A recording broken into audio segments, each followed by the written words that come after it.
예수님께서 십자가에서 보통 우리가 7번의 말씀을 하셨다라고 이제 알고 있는데, 십자가에서 하신 말씀들이 좀 여러 묶음들이 있습니다. 이제 그 중에 대부분은 고통과 관련된 말씀이었습니다. 고난과 고통과 관련된 말씀.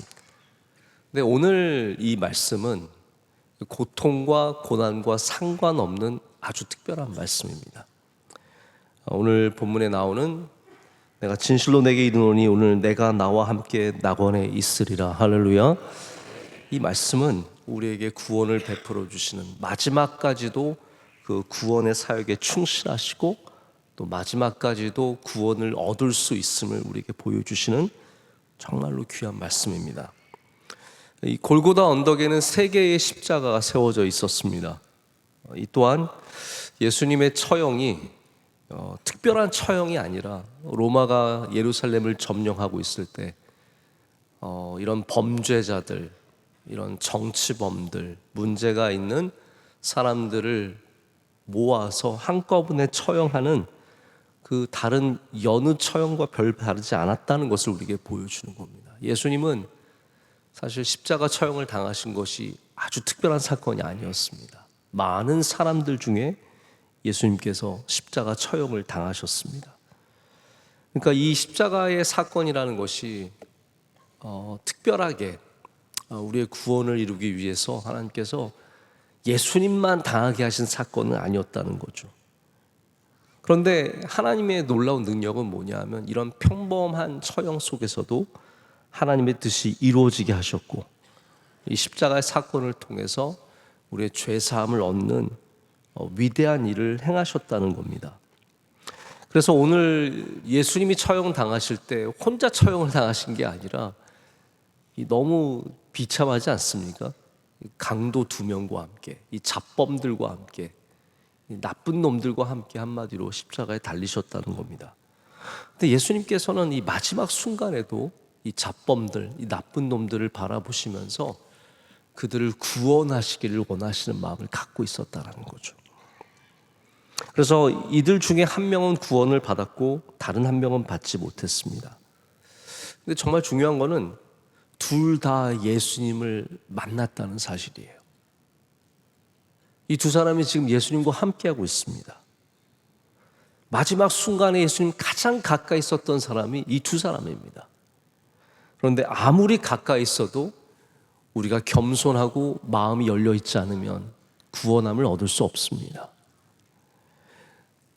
나의 남편이 목사여도 내가 예수님을 향해서 마음을 열지 않으면 구원함을 얻을 수 없는 것이고요.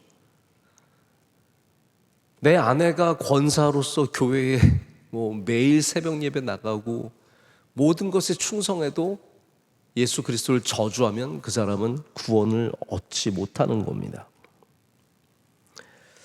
우리는 종종 이제 구원의 문제를 기회의 문제로 생각할 때가 있습니다. 물론 지구에 아직도 우리 지구상의 극소수의 사람들과 지역은 여전히 예수님을 만날 수 없는, 기회 자체가 없는 사람들도 있을 겁니다. 하지만 현대에 살아가는 대부분의 우리들에게는 구원의 문제는 기회의 문제가 아닙니다. 예수님을 몰랐느냐, 교회가 없느냐, 그 문제가 아니라는 거죠. 더 중요한 문제는 예수님을 바라보는 시선의 문제에 있습니다. 우리 대한민국에 살아가면서 여러분, 교회가 없는 곳이 어디 있습니까? 저 산골에, 이번에 여러분 왜 경북의 화재 이 산불 사건 속에서 왜 수많은 교회가 탔는지 아십니까? 산골에 아무것도 없는데 교회는 있는 거예요.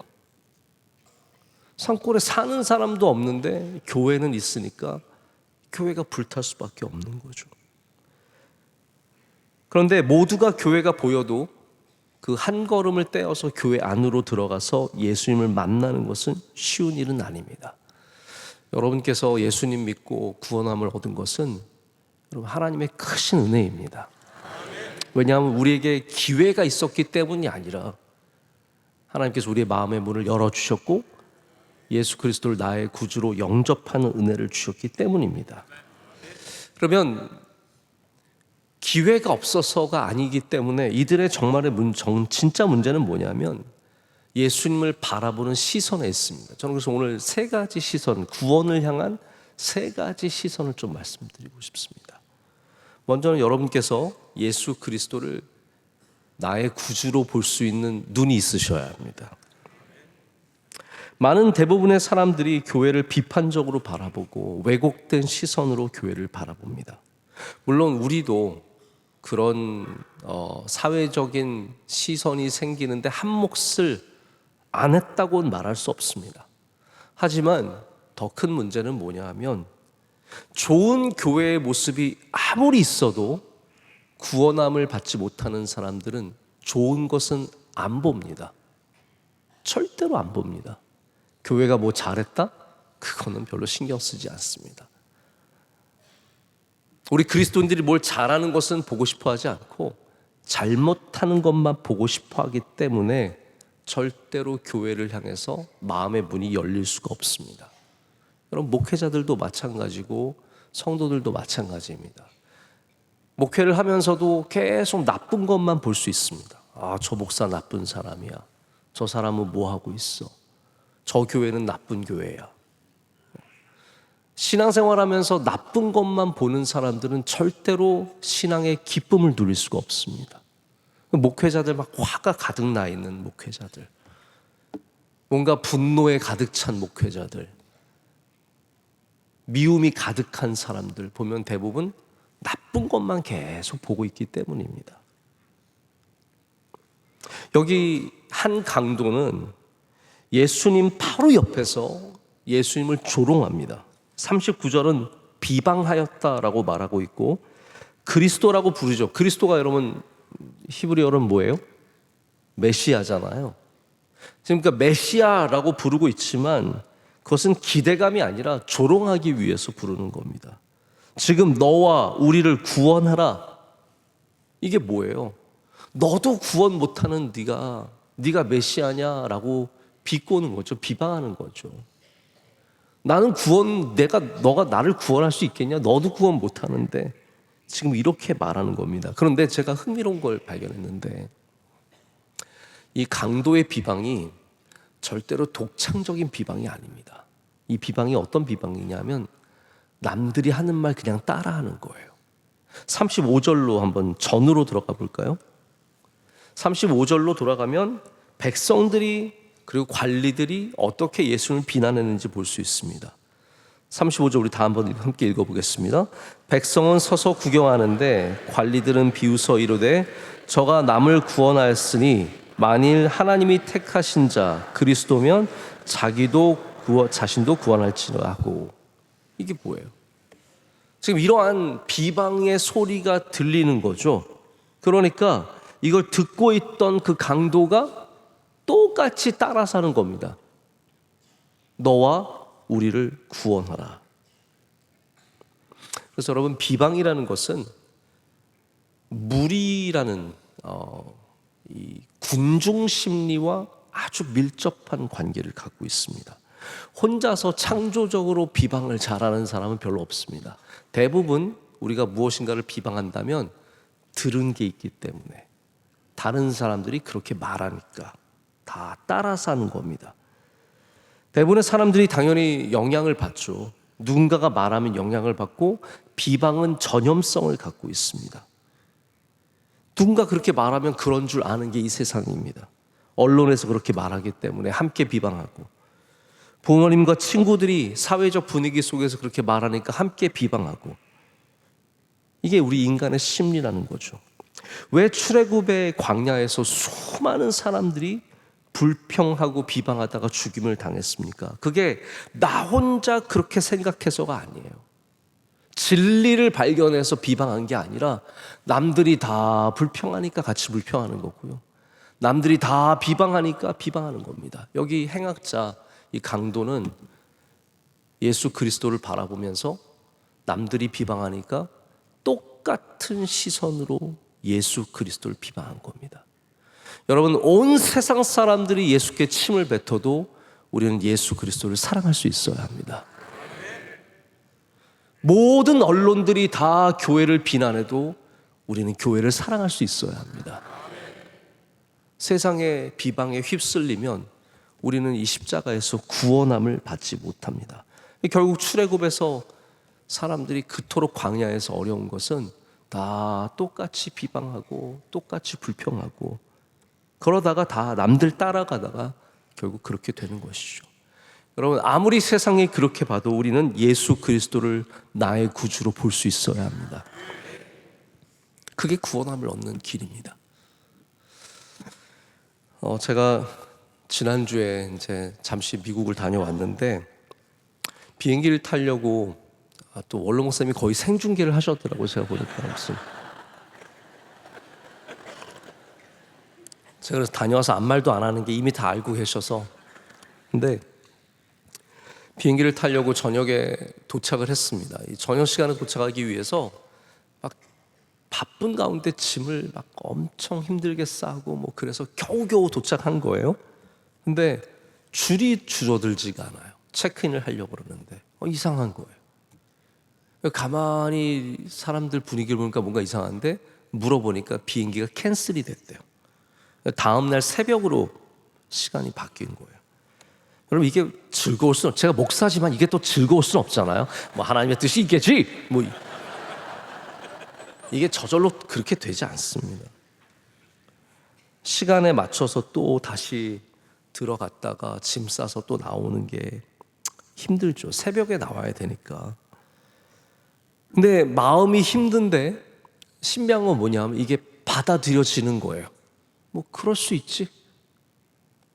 뭐 지난번 하도 두바이에서 많이 당해서 그런지 몰라도 그럴 수 있지. 이런 일도 생길 수 있지. 그래서 공항 근처에 있는 호텔로 가서 자라고 쿠폰을 하나 줘서 이제 거기 가서 잠시 눈 붙였다 새벽에 또 다시 일어나서 나와서 비행기를 탔는데 사실 뭐 미국의 호텔 잡아둔 것도 하루를 버려야 하고 뭐 여러 가지 일정도 꼬이고 그렇지만 이상하게 불평이 나오지 않고 마음이 요동치지 않으니까 평안한 거예요. 저는 그걸 이렇게 표현해요. 그게 구원함을 얻는 거예요. 여러분, 우리가 비방하지만 않고 불평하지만 않아도 우리의 삶에서 구원함을 얻을 수 있습니다. 세상 사람 다 불평한다고, 세상 사람 다 비방한다고 우리도 함께 비방하고 함께 불평하면 우리가 구원함을 얻지 못하는 겁니다. 지금 십자가의 자리에서 이 행악자 한 명은 예수를 비방했고 다른 한 명은 예수 그리스도를 메시아로 봤습니다.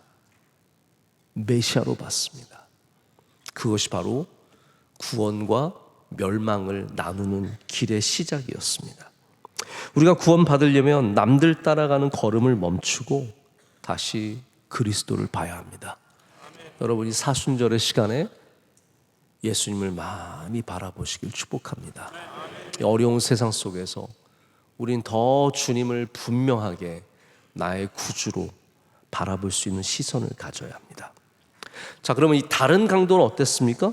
비방하는 다른 강도를 꾸짖습니다. 야, 너 그러면 안 돼. 우리는 죄인이고 이분은 죄인이 아니셔 라고 말하는 거예요. 그게 무슨 의미입니까? 첫 번째 시선이 예수님을 바라보는 시선이라면 두 번째 시선은 나의 죄인됨을 바라보는 시선입니다. 여러분, 구원함을 얻으려면 내가 죄인임을 볼 수 있어야 합니다. 나의 연약함을 볼 수 있어야 합니다. 구원함을 얻는 것에 죄인임을 인정하는 것이 얼마나 중요한 일인지 모릅니다. 이거는 공식 뭐 이렇게 딱 요식 행위가 아니에요. 뭐 구원함을 얻으려면 회개 기도하세요. 이런 게 아닙니다. 그런 차원이 아닙니다. 내가 죄인이라는 것을 철저하게 고백하는 것에는 어떠한 게 들어있냐면 내 힘으로는 구원함을 얻을 수 없습니다 라고 고백하는 거예요. 내가 죄인입니다. 내가 연약합니다. 이 말은 철저하게 구원이 오직 예수 그리스도를 통해서만 이루어질 수 있음을 고백하는 겁니다. 그래서 이거는 요식행위가 아닙니다. 이거 없이 우리가 구원함을 받을 수 없습니다. 그래서 회개는 내가 죄인이기 때문에 나의 힘과 나의 능력으로 나의 삶을 구원할 수 없다라는 선포예요. 하나님, 나는 할 수 없습니다. 나는 나를 구원할 수 없습니다. 나는 우리 가족을 구원할 수 없습니다. 우리 하나님께 철저하게 내가 죄인임을 볼 수 있는 시선을 꼭 갖기를 소망합니다. 사순절의 기간에는 반드시 내가 죄인됨을 항상 고백하는 이러한 믿음의 고백이 있어야 합니다.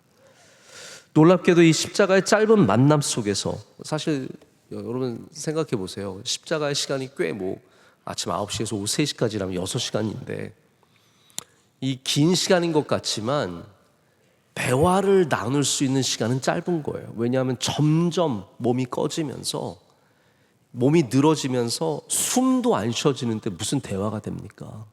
예수님께서 실제로 말씀을 하실 수 있었던 시간은 제가 볼 때는 몇 시간 안 됐을 거라고 생각해요.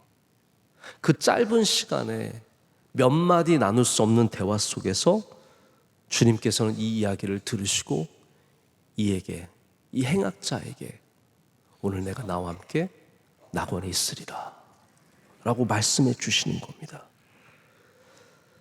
말도 안 나오고 고통과 부끄러움과 괴로움과 모든 것이 요동치는 이곳에서 이 강도는 자신의 죄인됨을 볼 수 있는 시선이 있었습니다. 여러분, 구원에 꼭 필요한 게 바로 이 시선입니다. 나를 잘 바라보시길 축복합니다. 내 안에 있는 죄성과 내 안에 있는 부족함과 내 안에 있는 연약함을 볼 수 있어야 구원의 은혜를 누리게 될 줄로 믿습니다. 자, 마지막으로 또 하나의 시선이 있습니다. 그것은 뭐냐 하면 천국을 바라보는 시선입니다. 자, 첫 번째는 예수님을 메시아로, 구주로 바라보는 시선이 필요하다고 말씀드렸고요.